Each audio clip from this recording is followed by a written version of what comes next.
Welcome to Upfront on the Voice of America. My name is Jackson Vunganyi. Now, for over 3 decades, Cameroon has been under the leadership of the same president.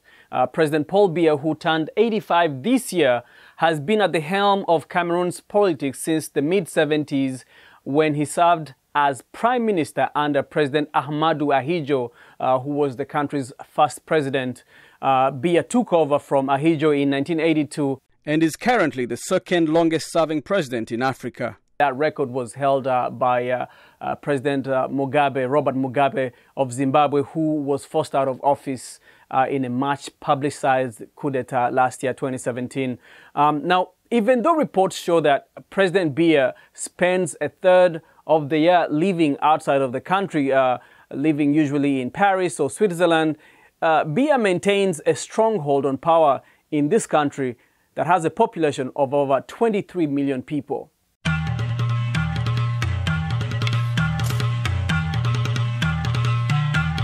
Earlier this year, Biya's ruling party, the Cameroon People's Democratic Movement, or CPDM, won 90% of the 70 elective Senate seats in the country's parliamentary elections. The country will also hold presidential elections later on this year, precisely in October this year, 2018. Now, whether those elections will be free and fair is another issue. However, what worries many election watchers and observers in the country and outside the country, including Cameroon civil society groups, is a crisis in the Anglophone regions of the country. A crisis that would make it hard for Cameroon to hold credible elections at a time when part of the country is marred in violence.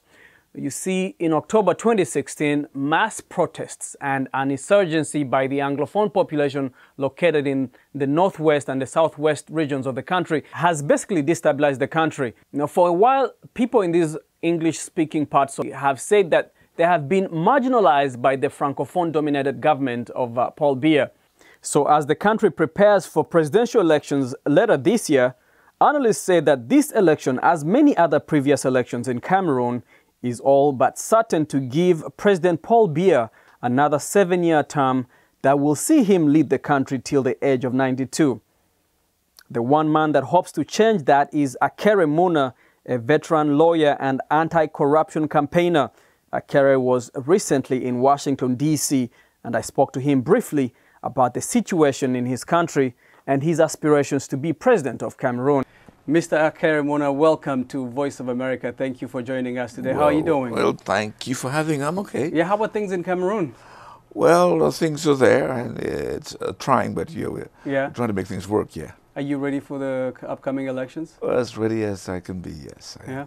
Are you one of the candidates? Correct. Declared candidates. We have to wait for the elections to be officially called for us to file our papers. But I'm a declared candidate. When are they going to? When is the Electoral Commission going to get that process started? Well, you have to ask Mr. Biya that. He controls the system. Yeah. Are you confident that Biya will allow the process to be free and fair?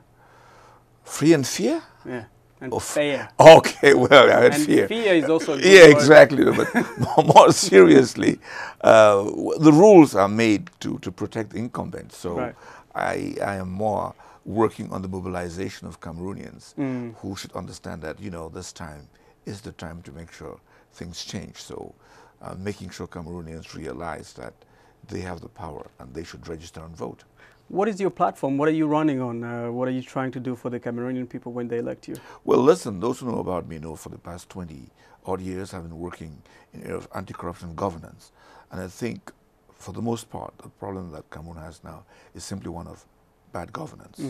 And that has caused what is known as the Anglophone situation, because it's mismanagement of the diversity of our country. So what I'm proposing for the country is to systemic change that will protect minorities and also bring back basic social justice. Analysts say that unless Biya's government holds peace talks with the insurgents, they see no end to the crisis, which has claimed the lives of at least 100 civilians. The crisis has also led to a displacement of over 40,000 people that's internally displaced, while thousands of others seek refuge in neighboring countries. More than 33,000 Cameroonians have taken refuge in Nigeria's Cross River State. Muna lays the blame squarely on his government's failure to effectively manage the situation that has been simmering for decades. The basic problem there is this. We have a situation of mismanagement of our diversity that had caused the Anglophone minority to feel insecure. And they wanted to discuss what could be done to secure their own cultural difference. But the government, instead of open up to a dialogue, decided to give to repression and refuse to listen. And I say normally the government, uses its ears to see and its eyes to listen. And we have what we have. How differently will you address that issue if you become president? You have to make a system that causes the minority to feel secure. And I think that's a federal system that protects your identity and decentralizes administration and gets those who govern to be close to those who they govern. And I think that's the first thing. And that's why I say we need a systemic change that will strengthen the citizens, and that's the way to go. What do you feel is different this time around? Because you don't want to run for presidency and waste your time if you know the system is not free and fair, and free of fear, like we said earlier. Yeah. What is different this time is that the Cameroonians want change, regardless. The Cameroonians have realized that the country has been grossly mismanaged. Cameroonians, Francophone or Anglophone, are not happy that you have villages being burnt and we have close to 40,000 refugees in Nigeria. It's not a happy situation. And every Cameroonian thinks we should help Mr. Biya into retirement, and that's what we're trying to do. Muna is founder and former president of Transparency International Cameroon. He says that part of the problem in his country is the rampant corruption that makes it hard for the country to develop. Because the health, education, and the judicial system are really ailing. And of course, infrastructure. Those who say the country is not divided, they should take a look at the infrastructure, which is the first thing that divides up the country. And also, I don't think we are leveraging enough the IT sector, which can be a tool that will really cause the younger Cameroonians who make up, Cameroonians, 70% of Cameroonians are under 30.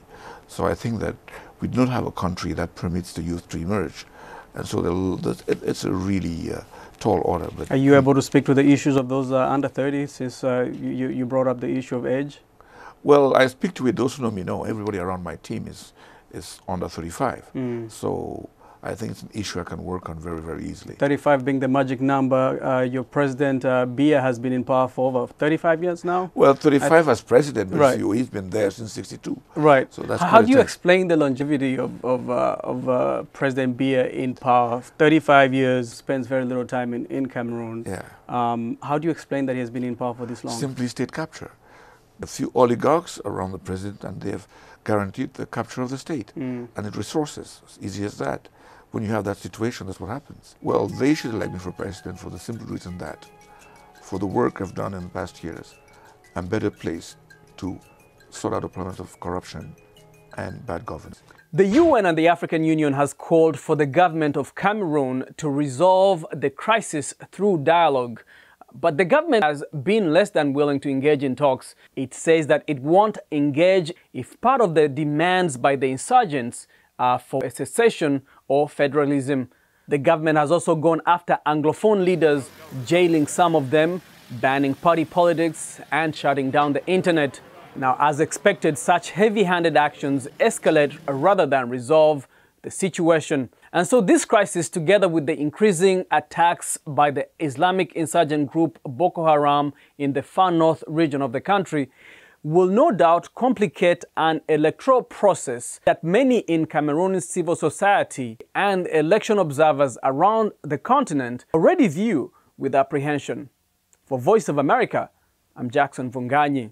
Oh bala yo hede, oh bala yo hede, oh bala yo hede, oh bala yo hede. Halkiyan ku ababiyo hargeysiyo burcoy hede, oh bala yo hede, oh bala yo hede. Halkiyan ku hana qaadayo arabsiyo hede, oh bala yo hede.